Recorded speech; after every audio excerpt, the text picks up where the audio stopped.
Fellas, let me tell you something, okay? All right, if you're with a female companion, whether that be your platonic friend, a girlfriend, a mom, a grandma, etc., if you guys are in two separate vehicles in a parking lot, you don't leave before them, okay? Because a man's lack of chivalry in this movie got a woman slaughtered, and I didn't like that, okay? I mean, I like this scene, okay? I have no opposition to watching women on screen get slaughtered, okay? Scream Queen is the thing for a reason. Women get slaughtered on screen, well, they typically survive. Scream Queen.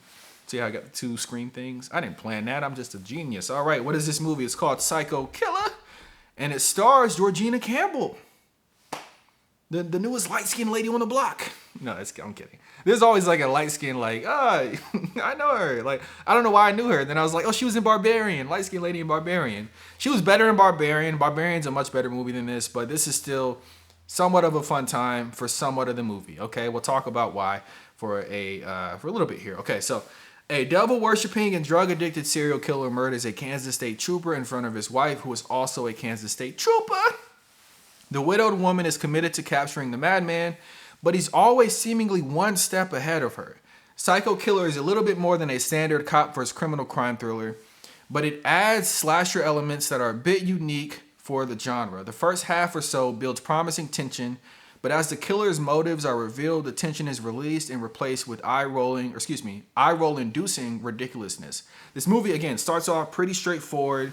It's like, okay, crime thriller. There's a cop who has a personal attachment to a killing that this serial killer has done across state lines for seemingly months now. Okay, so this is somebody who's like seasoned in their craft, the killer, and then a cop who has a bunch of passion to resolve this issue.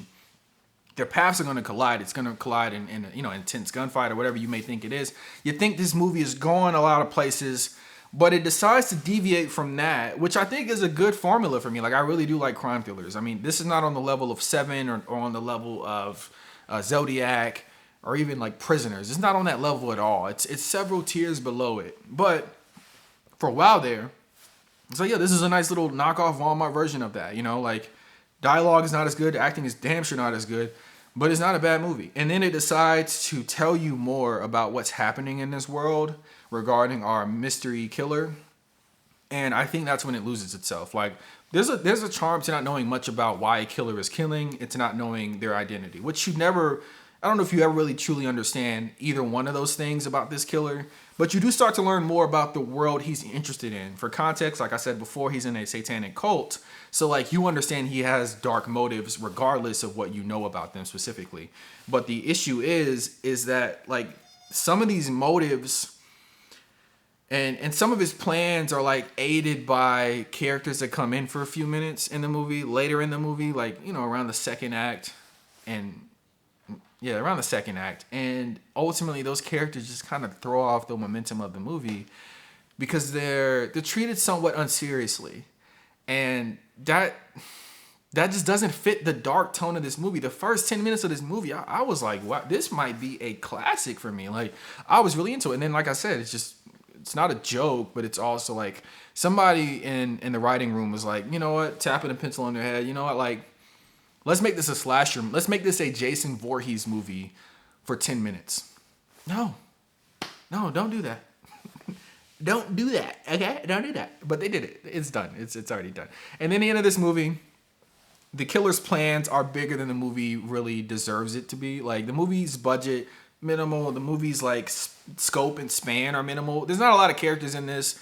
Georgina Campbell is obviously the lead, and she's a bit dull to begin with. The killer is super mysterious, so much so you don't even really see his face. Like, you see fractions and portions of his face throughout the film, but ultimately you never get a full face reveal. And that mask is like, I'm not gonna say it's iconic because this movie's not gonna matter to anybody, but like, if this movie was better, that mask would be like a Halloween mask that people would go out with in a few months because it's super cool looking.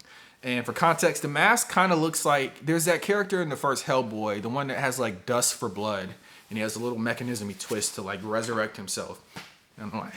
Resurrect himself. So that character, he has a mask that looks like this mask. I don't know how to explain it other than that. If you haven't seen Hellboy from 2004, you should go see it. It's a really good movie.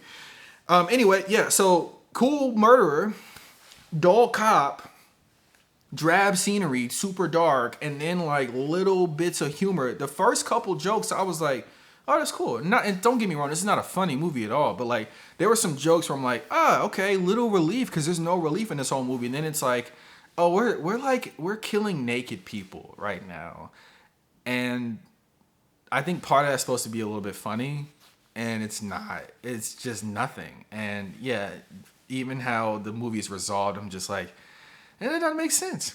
And Georgina's character does like illegal things to track down this killer. And every movie that has like the cop versus the killer is going to do illegal things to secure the killer, because that's what propaganda is. It makes you comfortable with like cops doing illegal things for good, which in the movie it is good, but in real life that has real implications that we can get into later, which we won't.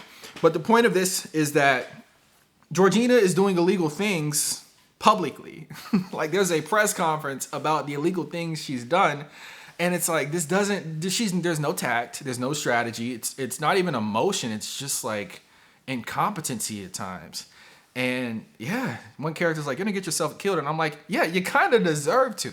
And that's ultimately what this movie is. It's just like a few weird decisions that throw you off of a good motivation. Georgina's motivation is good. The movie's initial motivation is good, and then it's just like, oh, we're not doing that anymore. And it's like, okay, that's fine.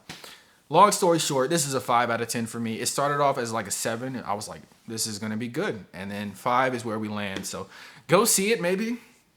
Or you can watch it at home. I think this is one of the movies, if you watch at home, you're going to be into it for 45 minutes. Be like, it's kind of whatever. Check your phone every couple minutes. And then you'll finish it being like, not bad, but I won't remember that in a couple of months. And that's how I feel. So, thank you.